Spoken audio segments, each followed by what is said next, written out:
Karl, how'd it feel to be back at the 5? It was fun. It was fun. It's better to get a win, so great for us to win.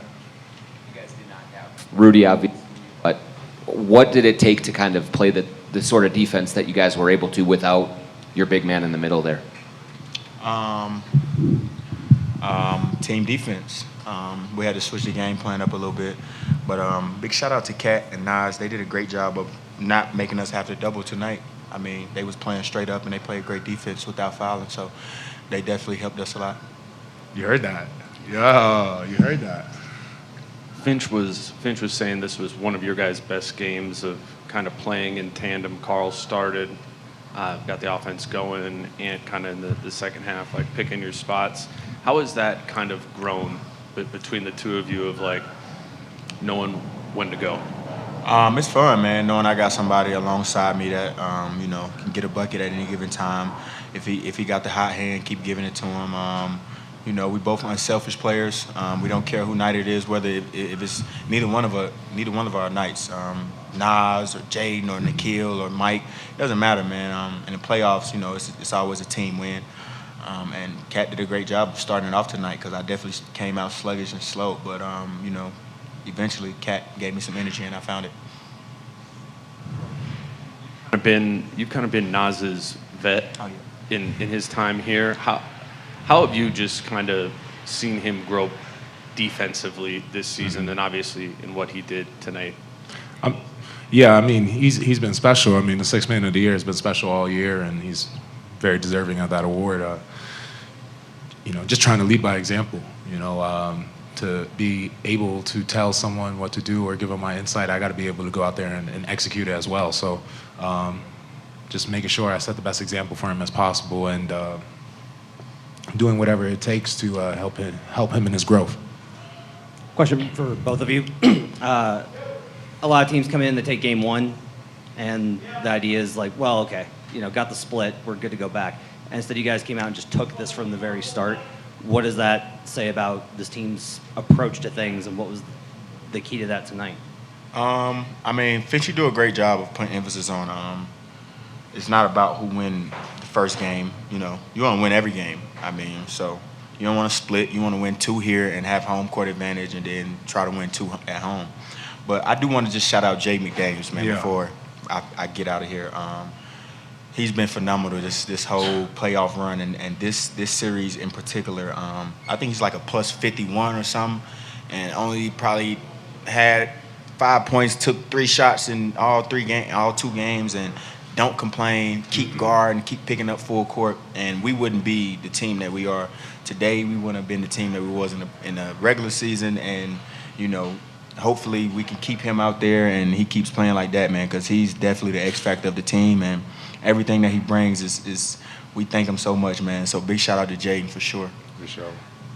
I got a question for both of you as well. And when you do things like you shake Reggie Jackson, you point at him, or you hit a 3 and you shrug, or you hit an 1 and you flex, what does that do for you? And then is it also like kind of dismissing that this is a stage with bigger stakes and more pressure? And then same question for Kat, what does it do for the team when Ant does those type of things?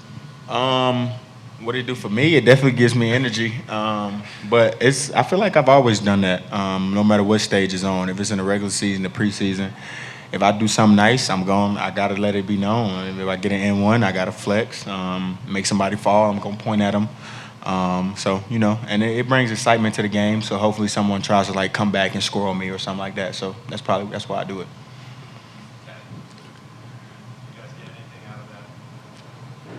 Hell no. Let me put it like this: when Ant's out there talking his shit, I know that we in for a good night. And Chris was in here earlier talking about how you guys really smelled blood in the water a little bit with the way you guys were defending. What do you think this team is learning about developing a killer instinct right now? I think we're doing a great job of just trying to just pick them up early, like put pressure on everybody, pressure the ball, pressure the passer. Don't let it. Cat do a great job of just pressuring the entry pass. Don't let it be easy. Nas fronting, Karl fronting, trying to get our hands on everything, touching, pushing, being physical.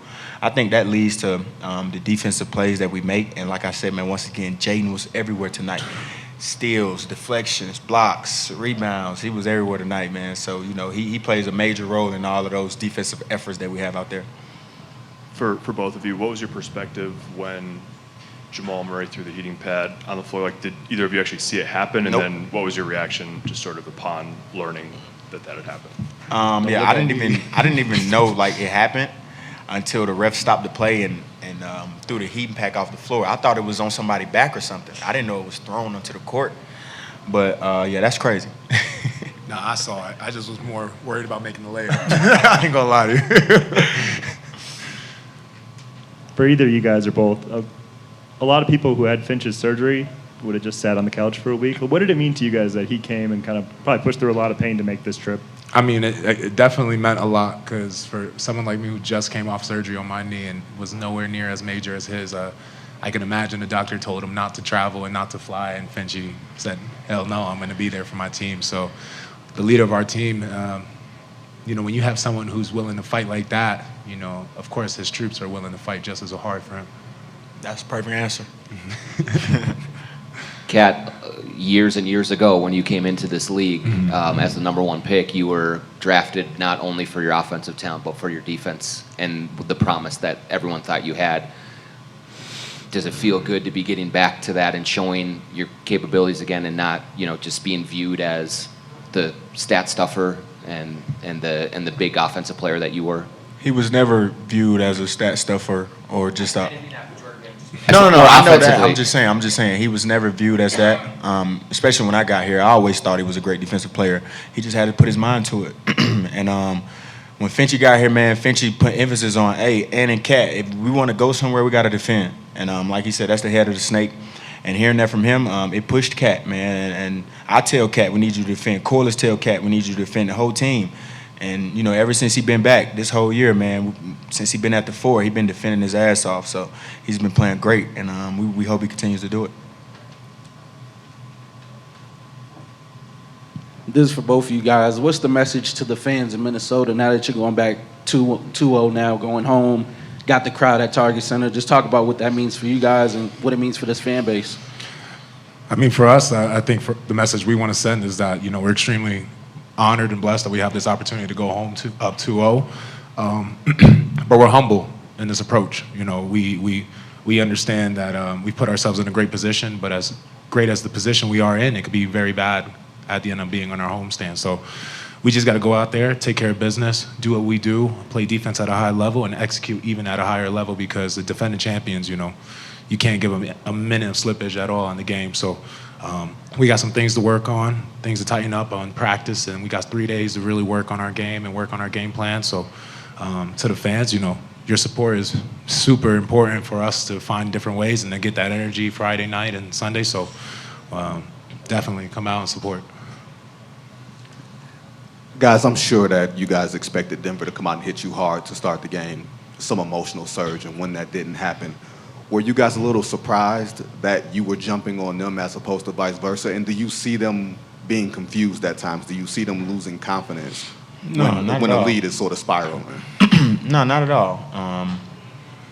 It worked in our favor tonight, man. That's all that was. We made shots, they didn't. That's the defending champs over there, so they're not going to come out and play like that again in Game 3. We got to be ready to take their punch.